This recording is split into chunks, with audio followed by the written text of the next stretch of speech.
Hello dears, मैं Pankaj sir और आप देख रहे हैं पंकज सर की क्लास। आज की इस वीडियो के माध्यम से आपको बताएंगे कि पास्ट इंडेफिनिट टेंस की पैसिव वॉइस कैसे बनाई जाती है, क्या इसकी पहचान और पैसिव वॉइस बनाने का क्या इसका नियम रहता है। तो चलिए स्टेप बाय स्टेप सारी चीज़ें सरल माध्यम से सीख लेते हैं। तो जो पास्ट इंडेफिनिट टेंस होता है, इसमें हम किस माध्यम से जो है पैसिव वॉइस बनाएंगे। तो जो एक्टिव का सूत्र होता है, जो सिंपल सेंटेंस होता है, इसको हम 4 स्टेप में सीखते हैं। मतलब simple sentence, negative sentence, interrogative sentence first type and interrogative sentence second type. तो सबसे पहले सिंपल सेंटेंस सीख लेते हैं। तो इसमें जो है सब्जेक्ट प्लस वर्ब की दूसरी अवस्था और उसके बाद में ऑब्जेक्ट लिखा जाता है। ये एक्टिव वॉइस में सूत्र लगा जाता है। जब हम पैसिव वॉइस बनाएंगे तो इसमें कौन सा सूत्र लगेगा। अफर्मेटिव सेंटेंस में सबसे पहले ऑब्जेक्ट लिखा जाएगा, इसके बाद वाज या वेर का चुनाव किया जाएगा। यदि कर्ता एक वचन तो वाज लगाया जाएगा, यदि कर्ता बहुवचन तो वर का प्रयोग किया जाएगा। इसके बाद वर्ब की तीसरी अवस्था, फिर बाई और उसके बाद में सब्जेक्ट को लिखा जाएगा। ये अफर्मेटिव अर्थात सिंपल सेंटेंस की पैसिव वॉइस बनाने का सूत्र है। एक्टिव वॉइस में सब्जेक्ट प्लस वर्ब की सेकंड फॉर्म और ऑब्जेक्ट लिखा रहता है। जब हम पैसिव वॉइस बनाएंगे सबसे पहले ऑब्जेक्ट को लिखा जाएगा, उसके बाद वाज या वर्ब में से किसी एक का चुनाव करेंगे। यदि कर्म एक वचन तो वाज लगाया जाएगा, यदि कर्म बहुवचन तो वर का प्रयोग किया जाएगा। इसके बाद दूसरी अवस्था को हम तीसरी अवस्था में बदल देंगे, क्योंकि पैसिव वॉइस बनाते समय सदैव तीसरी अवस्था का ही प्रयोग किया जाता है।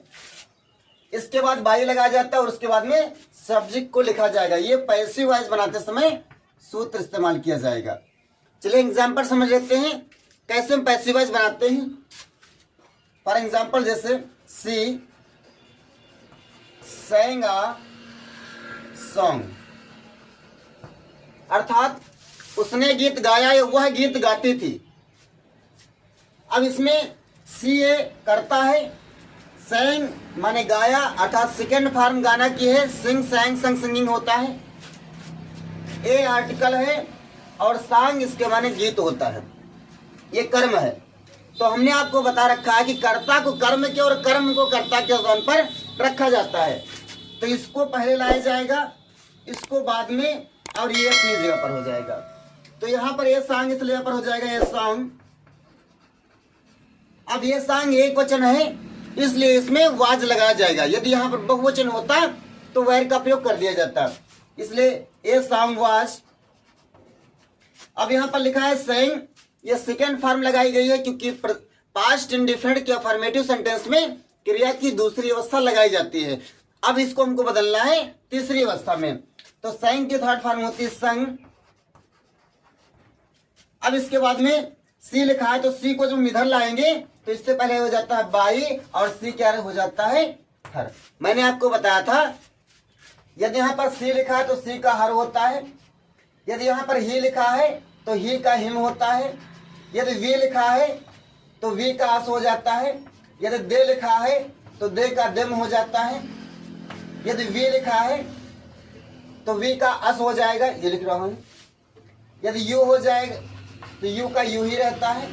यदि किसी का नाम आ जाए तो नाम का नेम ही रहता है, उसमें कोई परिवर्तन नहीं की जाती है। तो ये मैंने आपको बता रखा है, इसको आप लोग कंठस्थ कर लीजिए। तो यहाँ पर सी करता है तो कर्ता को कर्म के स्थान पर ले जाया गया है। ये कर्म है तो कर्म को कर्ता के स्थान पर लाया गया है। तो इस प्रकार से अफर्मेटिव सेंटेंस बनाया जाएगा। चलिए इसका सीख लेते हैं नेगेटिव सेंटेंस कैसे बनाते हैं।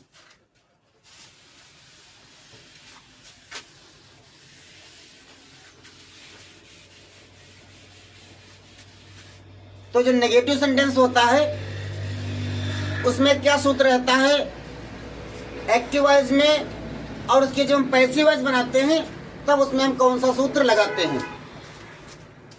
तो एक्टिव वॉइस में जो है सबसे पहले सब्जेक्ट, उसके बाद में डिड नॉट लगाया जाता है, फिर चाहे कर्ता एक वचन हो चाहे बहुवचन दोनों के साथ में डिड नॉट लगाया जाता है। उसके बाद में क्रिया की पहली अवस्था और उसके बाद में ऑब्जेक्ट को लिखा जाता है। इसी का जो हम पैसिव वॉइस बनाते हैं, तो पैसिव वॉइस में ऑब्जेक्ट को सबसे पहले लिखा जाएगा, इसके बाद में वाज या वर्ब में से किसी एक का चुनाव करेंगे, उसके बाद में नॉट लगाया जाएगा, नॉट के बाद में वर्ब की तीसरी अवस्था लगाई जाएगी, और उसके बाद में सब्जेक्ट को इधर लिखा जाएगा। उससे पहले हम बाई का इस्तेमाल करते हैं, फिर सब्जेक्ट। तो ये जो है नेगेटिव सेंटेंसों में सूत्र लगाया जाएगा। एक और चीज, जो पास्ट इंडेफिनिट का अफर्मेटिव सेंटेंस होता है उसी में केवल और केवल दूसरी अवस्था लगाई जाती है।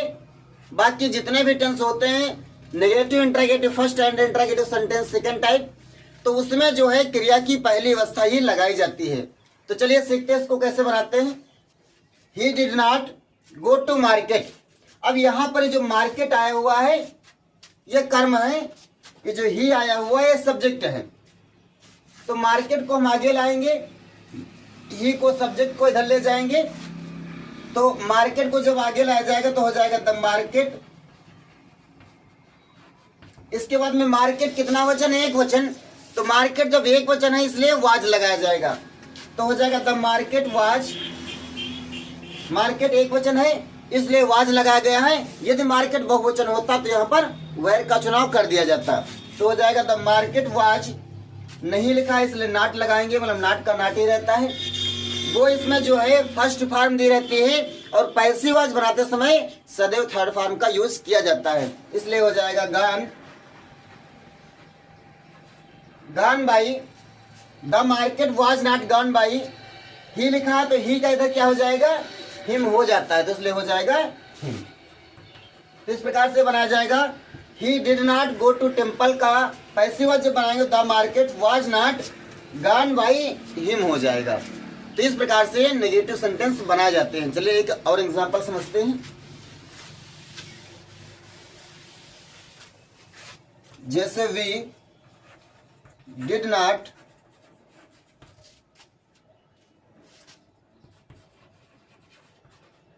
Teach me. We did not teach you, अर्थात हम तुम्हें नहीं पढ़ाते थे। अब इसकी पैसिव वॉइस हम कैसे बनाएंगे? तो यहाँ पर जो यू है और यहाँ पर ये वी है, ये ऑब्जेक्ट है और ये सब्जेक्ट है, तो इसको इसकी जगह पर लाया जाएगा और इसको इसकी जगह पर ले जाया जाएगा। मतलब कर्ता को कर्म के और कर्म को कर्ता के स्थान पर ले जाया जाता है। तो यहाँ पर कैसे बनाएंगे? यू को आगे लाएंगे तो हो जाएगा यू।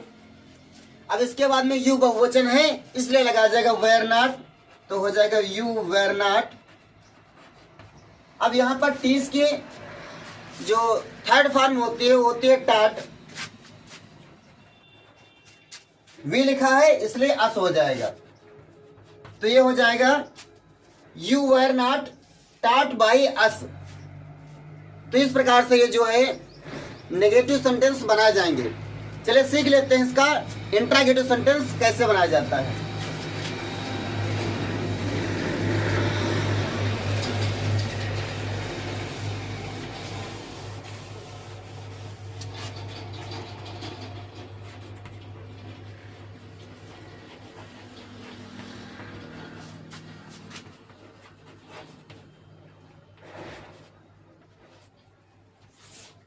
तो जो इंट्रागेटिव सेंटेंस होता है ये भी दो प्रकार का होता है। एक इंट्रागेटिव सेंटेंस फर्स्ट टाइप और एक इंट्रागेटिव सेंटेंस सेकंड टाइप। तो जो इंट्रागेटिव सेंटेंस फर्स्ट टाइप होता है इसको हम कैसे बनाएंगे? तो इसमें क्या सूत्र रहता है? तो इसमें जो है एक्टिव वॉइस में सबसे पहले डिड लगाया जाता है, उसके बाद में सब्जेक्ट को लिखा जाता है और सब्जेक्ट के बाद में क्रिया की पहली अवस्था और उसके बाद में ऑब्जेक्ट को लिखा जाता है। ये जो है एक्टिव वॉइस में सूत्र लगाया जाता है। अब हम पैसिव वॉइस कैसे बनाएंगे? तो सबसे पहले इसमें वाज वेयर का चुनाव किया जाता है। कर्ता यदि इधर जब कर्म आएगा कर्ता के रूप में, तो यदि कर्म एक वचन होगा तो वाज लगा जाएगा, कर्म बहुवचन होगा तो वर का चुनाव किया जाएगा। तो was were plus object plus verb की थर्ड फॉर्म प्लस बाई और प्लस सब्जेक्ट, ये जो है पैसिव वॉइस में सूत्र लगाया जाएगा। लास्ट में क्वेश्चन चिन्ह दिया रहेगा दोनों में। तो इस प्रकार से पैसिव वॉइस बनाया जाएगा। चलो एग्जाम्पल समझते हैं, जैसे लेटर, मतलब did Hari write a letter. अब इसको जो है पैसिव वॉइस कैसे बनाया जाएगा, तो मैंने बताया कि कर्ता को कर्म के और कर्म को कर्ता के स्थान पर ले जाया जाता है। तो ए लेटर को आगे लाएंगे तो हो जाएगा ए लेटर। अब यहाँ पर ए लेटर अर्थात एक वचन है, इसलिए इससे पहले यहाँ पर क्या हो जाएगा, डिड को किस चीज में बदल देंगे, वाज में बदल देंगे। तो यहाँ पर हो जाएगा वाज, अर्थात वाज आ लेटर। इसके बाद में वाज आ लेटर, फिर क्या लिखेंगे, राइट यहाँ पर लिखा हुआ है, तो राइट के थर्ड फॉर्म लिखते हैं। तो राइट के थर्ड फॉर्म क्या होता है, रिटन होता है। तो was a letter written by, अब यहाँ पर हरि लिखा है, इसलिए हरि नाम है, तो नाम का नाम ही रहता है, इसमें कोई परिवर्तन नहीं किया जाता है। तो इस प्रकार से ये इंट्रागेटिव सेंटेंस फर्स्ट बनाया जाएगा। चलिए सीख लेते हैं इंट्रागेटिव सेंटेंस सेकंड कैसे बनाया जाता है। तो जो इंट्रागेटिव सेंटेंस सेकंड टाइप होता है, उसमें जो है केवल इसी सूत्र का प्रयोग किया जाता है। उसमें केवल और केवल पहले क्या लग जाता है, क्वेश्चन वर्ड का इस्तेमाल होता है। चलिए